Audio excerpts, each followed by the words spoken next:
भ्रीं क्रीं चामुंडाय विच्छे, ओम भ्रीं क्रीं चामुंडाय विच्छे। आलाख निरंजन, आलाख निरंजन। प्रणाम बाबा। हाँ हाँ प्रणाम। हम अकेले आइल बानी, बहू के ना ले आई। ना ना, बहू के ले आवे की आवश्यकता भी ना रहल। दुआ दिहला पर भी दुआ लग जाला। हमरा के बुझाता कि प्रेत आत्मा अपने जबड़ा में ओकरा के जगर ले बिया। और तोहरा के शायद नहीं खे मालूम कि वही प्रेत आत्मा तुहार बहू के माई के खा गईले रही। और सच बात बताई तोहरा के, ना तेल ना बाती, तब बेटा के चिराग जली कैसे? देखो, एगो डॉक्टरनी होके अपन मर्ज के इलाज ना कर सकेली। प्रेत बाधा के आगे कोनो दवाई काम ना आवेला, ओझाई काम आवेला। कुछ करी ओझा जी, जैसे तैसे करके बहू के आशा के किरण जगा दी। एक उपाय बा, करबू? हाँ करब। अगर घरे में अपन वंश के दीपक देखल चाहत बारू तो तू अपन बेटा के दोसर ब्याह कर द। बाकी तू चिंता मत कर, हम तोहरे साथ हई। जा, देर हो रहल बा, मतारी बेटी जा। ठीक बा, प्रणाम बाबा जी। प्रणाम प्रणाम।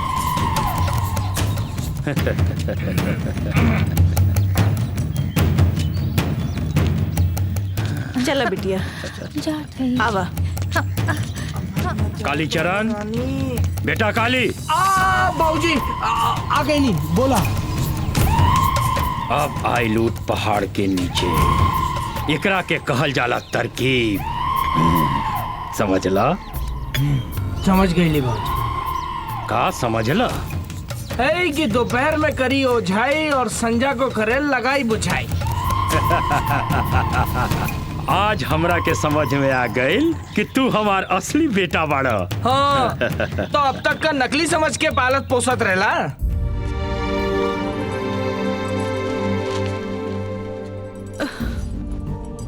का भाई रतन कमाई, बहुत परेशान लगत बाड़ू। अब का होखी रतन के बाबू? का भइल? अपने परिवार पे विपद के पहाड़ टूट पड़ल। विपद का पहाड़ टूट पड़ल? का बात करत हो रतन कमाई? तोहरे नसीब में पोता नहीं खे। आशा रखा रतन कमाई। अरे का आशा रखी? डॉक्टर के बात मानी ला? काहे न मानव रतन कमाई? डॉक्टर तो बता देहलन कि ताहरा बहू में माँ बने के कोनो लक्षण नहीं खे। और ग्रह राशि मानी ले? हाँ हाँ। ओझा जी बतौले बाड़न कि ओकरे पाँव में 7.5 बा, जौन जीवन भर के लिए बा। ऐसे घर के चिराग जले में बड़ा मुश्किल हुई। अब रउआ बताई का करी? ई का भइल रतन कमाई? 6 पुस्त से ये घर में एक कई बेटा जन्म ले था। का वो भी चिराग बुझ जाई हमेशा के लिए? चिंता मत करी रतन के बाबू। चट मंगनी पट बिया।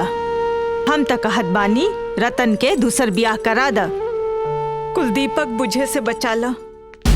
अरे रतन कमाई, बहुरानी का का होई? कैसे बर्दाश्त करी अपने सौ? हाँ बहू। बाबूजी, हमार नसीब में भगवान जौन लिख देहलन ओकरा के हमरा पास रहे थी। ई खानदान में चिराग जले के चाही, उ तो तुम कह रहन बाने। बाबूजी, आप अम्मा के बात मान नहीं। हमरा के कोनो तकलीफ नहीं खे। बाबूजी, ई खानदान में चिराग जरे के खातिर आप दूसर वो अवश्य ले आई। बाबूजी, हम दोनों बहन बन के एक साथ रह के परिवार के हर एक दुख सुख में हाथ बटावल जाए। हाँ बाबूजी, अब मान लो। आप लोग एकरा खातिर तनी को चिंता ना करे। तुलसी, तू का करत बाड़ू? हमरा के कुछ समझ में नहीं आवत। रतन, हमार हर एक बात तो मान ले हवा। आज ये तुलसी तोरा खानदान के चिराग के खातिर अचरा पसारे हो, मान ला। ना तुलसी, हम तोहरा के छोड़ के कोई दूसरा के कबूल ना कर सकीला। अरे हमरा के मालूम है हमार बाबू चंदा नाम की लड़की से हमार रिश्ता तय करे जात हवन। अरे हम तोरे मांगे में सिंदूर डाली है तुलसी, सिंदूर। हमरा के धर्म संकट में मत डाला तुलसी। हम सिर्फ तोहार बन के जी सकेला, सिर्फ तोहार। अगर हमार बन के जी सकेला तो हमार बात माने के पड़ी। तुलसी, तू हमार जिंदगी हमारा आशा हो। हम अपने जिंदगी के निराश ना कर सकीला। सुनी, अगर तुहार आशा हम बानी तो माँ बाबूजी के आशा खानदान के चिराग हवा। दोनों के अरमान पूरा होवे के चाहिए। रतन, हमार बात मान ला। अम्मा बाबूजी के अरमान पूरा करे खातिर तू हमार बात मान ला। रतन, मान ला। रतन, मान ला।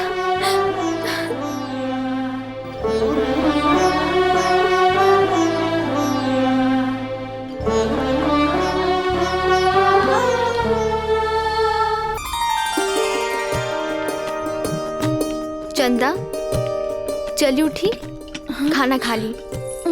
अरे दीदी, आप इकस काहे करे गईलन हा? आज तू हमार मेहमान हो।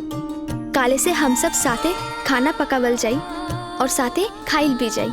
चलो अब खाना खा लो। और हाँ, मुर्गा बोले से पहले उड़ जाई हाँ, न तो अम्मा जी दरवाजा पीटे लगे हैं।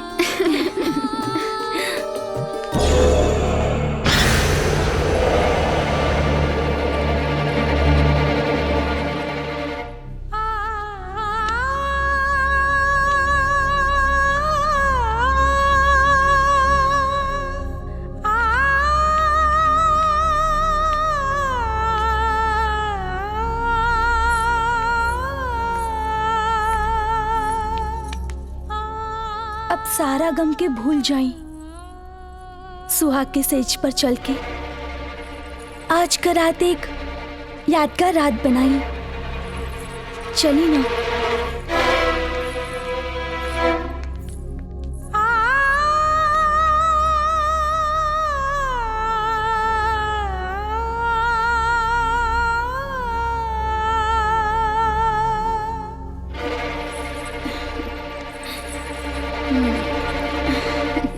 बिटिया, ई तू का कह दिलू? अरे काहे ऐसा निर्णय लीलू?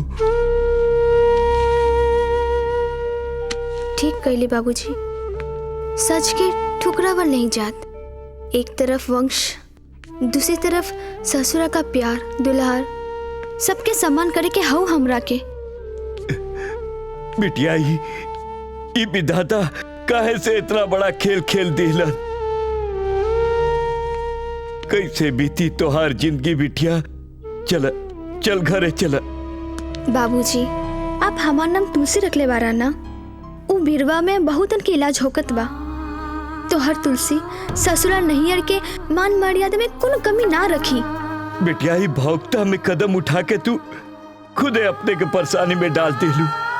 ये हमरे समझ से परे बा। बाबूजी, ई हम भावुकता में कदम ना उठाले बाटी। परिस्थिति ऐसा हो गई कि जाए दो।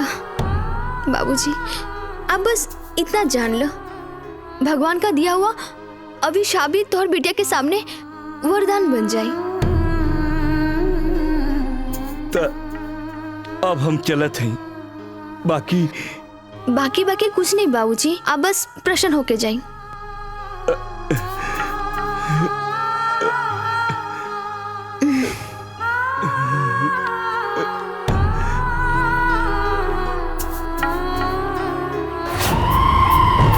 अलख निरंजन, अलख निरंजन। हाँ माई बोल। 8 महीना हो गए, तू अभी तक दर्शन ना दे लो।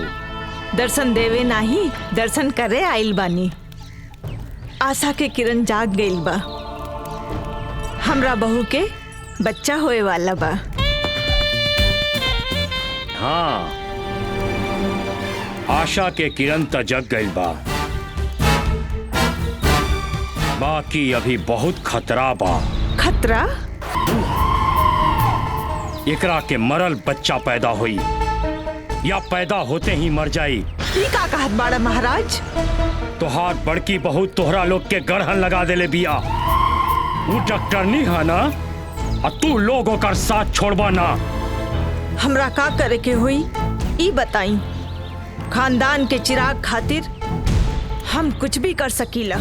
तोहार बड़की बहू के पाँव में 7.5 के वज्र रेखा बा, और मिटी ना। तू ओकरा के हमेशा खातिर नैहर भेज दा। बाबा शांत शांत, तोरा के चिराग चाहिए ना। अब हम एकरे आगे कुछ ना कहब। जा जा। चला बहू।